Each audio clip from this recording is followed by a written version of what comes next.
जोहार झारखंड। मेरा नाम निरंजन कुमार है। मेरा आप सबों से एक सवाल है। कोयला उत्पादन और बिजली उत्पादन झारखंड में हो रहा है और जगमगा दिल्ली और मुंबई रहा है। लोहा उत्पादन झारखंड में हो रहा है, ऊंची ऊंची बिल्डिंगें मुंबई और दिल्ली में हो रहा है। अभ्रक उत्पादन, बॉक्साइट उत्पादन, लोहा अयस्क उत्पादन और ऐसे बहुत सारे खनिज संसाधन का उत्पादन हमारे झारखंड में हो रहा है और बड़ी बड़ी फैक्ट्रियां दूसरे प्रांत में हैं। किसी भी राज्य को विकास के लिए जितने भी खनिज संसाधन, मानव संसाधन होने चाहिए, वो सारी चीज़ हमारे झारखंड में उपलब्ध है। बावजूद हमारा झारखंड भारत का दूसरा सबसे गरीब राज्य है। अब मैं इसके पीछे क्या समझूं? अगर कोई राज्य गरीब हो तो समझ में आता है कि अच्छा, हो सकता है कि वहाँ पर संसाधन की कमी हो, इस वजह से वह राज्य गरीब है, निर्धन है। पर हमारे झारखंड के साथ ऐसा कुछ नहीं है। हमारा झारखंड खनिज संसाधन, मानव संसाधन, जल, जंगल, उर्वरक भूमि सभी से परिपूर्ण है। बावजूद हमारा झारखंड भारत का सबसे गरीब राज्य है। यहाँ के जनप्रतिनिधि जो है वो, उनको शायद ये समस्याएं कुछ दिखता ही नहीं है। अगर मैं झारखंड के 10 सबसे बड़ी समस्याओं को बात करूं तो वो है गरीबी, बेरोजगारी, स्वच्छता की कमी, आधारभूत ढांचों की कमी, गुणवत्तापूर्ण शिक्षा की कमी,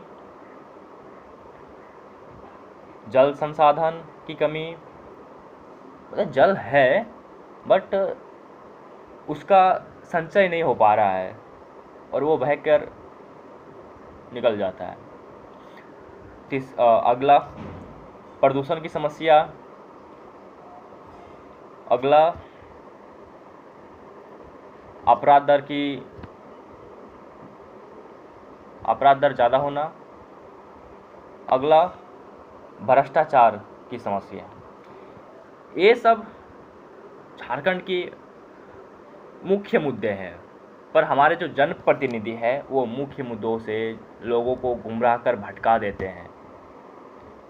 इस मुद्दा का कोई बात ही नहीं करता है। अरे हिंदू मुस्लिम करते रहते हैं। मैं ऊब चुका हूँ हिंदू मुस्लिम से।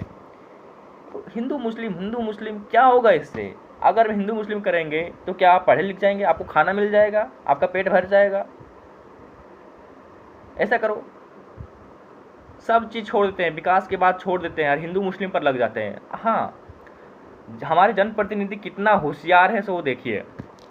उसका बच्चा पढ़ेगा विदेश में, पर हमारे बच्चे जो आम जनता है उसको हिंदू मुस्लिम में फंसा के रख देंगे। ऐसा इसलिए किया जाता है, ये बहुत बड़ा साजिश है। ऐसा इसलिए किया जाता है ताकि हमारे बच्चे, हमारे भाई, हमारे बहनें, मतलब कि वो जागरूक हो ही नहीं और नेता लोग से सवाल पूछे ही नहीं।